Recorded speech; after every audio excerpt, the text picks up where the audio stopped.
আসসালামু আলাইকুম বন্ধুরা, স্বাগত আমার এই বাংলার রান্নাঘর উইথ শেরিনের চ্যানেলে। তা দেখুন, ফ্রিজ ঘেটে ঘেটে দেখলাম যে কটা মাথা পড়ে আছে, একটা ভেটকি মাছের মাথা আর দুটো ভাঙন মাছের মাথা আর একটা লেজা। তো এই কটা দিয়ে আর কী করব, একটা ঝোল বানিয়ে নেই, তাড়াতাড়ি করে হয়ে যাবে। ওই জন্য আমি একটা মাছের ঝোলের রেসিপি বানাচ্ছি। দেখুন, আপনারা সম্পূর্ণ ভিডিওটা না দেখে টানবেন না।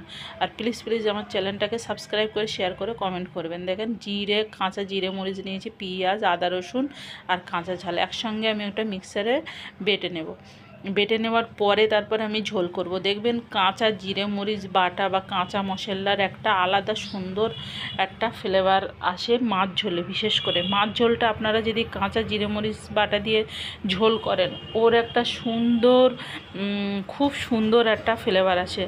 আর এত সুন্দর খেতেও ভালো লাগে, আর যদি টাটকা মাছ হয় আরও সুন্দর ভালো লাগে। তা বন্ধুরা, দেখুন আমি কিভাবে মাছটা ঝোল করি। তা ওই মাছ ভাজার তেলে আমি যে বাটা মশলাটা, ওই বাটা জিরে মরিচ বাটাটা আমি দিয়ে দিলাম।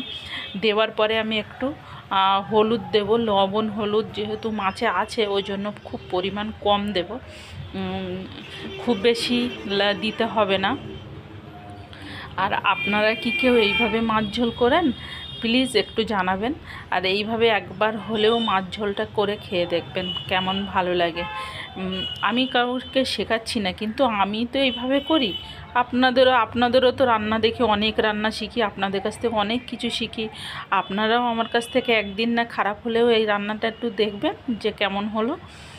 আর আমরা যে মানুষকে এত ভালোবাসা দিই, আমিও দিই। আমি তো অটোমেটিক ফোন নিয়ে অনেক অনেক 2-3 ঘন্টা মানুষকে ভালোবাসায় মুগ্ধ হয়ে যায়। সবাইকে চাই যে সবার রিপ্লাইয়ের উত্তর দিতে, সবার কমেন্টের উত্তর দিতে, সবার ভালোবাসা প্রদান করতে। আপনারা কেমনভাবে করেন না আমি জানি না, কিন্তু আমি তো করি প্রত্যেক দিন। আর এই যে মাছের একটু ডিম ছিল, ডিমটাও কাঁচাই দিয়ে দিলাম। ডিমটা ভেজে দিলে আমার ছেলে পছন্দ করে না, ওই জন্য কাঁচা দিলাম। তো এই ডিমটা কিন্তু অনেকটাই, আর ওর সঙ্গে একটু তেল ছিল সামান্য ডিমের সঙ্গে। আর মাছ ঝোলটা এইভাবে আমি এখন আরও 15 মিনিট ফুটিয়ে তারপরে আমার কমপ্লিট। সব থেকে সহজ পদ্ধতি, অনেক কম সময়ের ভিতরে মাছ ঝোল একদম তাড়াতাড়ি। কেউ যদি না মাছ ঝোল পারেন, যারা মানে হোস্টেলে থাকেন, কোনো জায়গায় থাকেন, এইভাবে মাছ ঝোল করে খেয়ে দেখবেন, একদম সঙ্গে সঙ্গে হবে, অনেকটাই টেস্টি হবে। আর টাটকা মাছ বিশেষ করে নেবেন, টাটকা মাছের ঝোলটা অনেক সুন্দর হয়।